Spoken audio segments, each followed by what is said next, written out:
停，賺錢總差臨門一腳，別怪大環境，可能是你家窮神在作怪。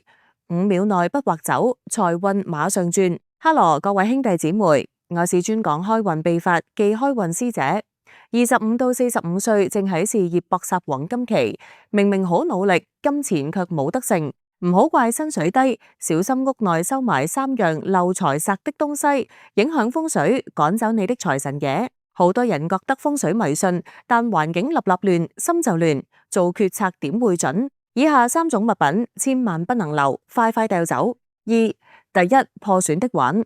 兄弟們，碗就是你的飯碗，裂痕代表事業漏財，有裂痕的碗代表漏水，投資容易虧損。別省怪錢，馬上換套質感好的碗筷，財富先能夠飽滿，事業運先穩定。想象一下，每日用爛碗吃飯，潛意識都在暗示自己殘缺，怎麼敢接大單？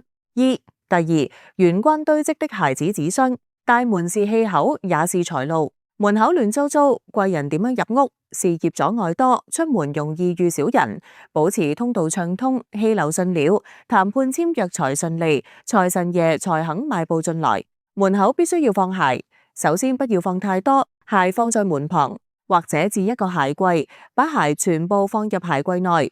返屋企見到整齊大門客廳，心情都會好，決策才準確。龍道第3，過期藥及空酒瓶，這些代表衰氣和空虛。男人搏命努力工作，靠嘅係正能量氣場，家裏充滿廢物，負能量增強，家運點會好？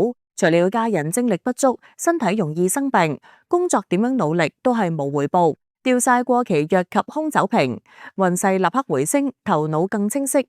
如果有紀念價值，不想掉，可以把東西放在雜物房內，不可放在客廳、飯廳、房間及廚房、浴室等地方。風水包括山形水勢的環境學、熱卦星辰的氣學、形意心理的環境學。整潔就是最強環境心理招財局。清理東西只要半小時，但換來的運勢可能喺估唔到。這3樣你家中了幾樣？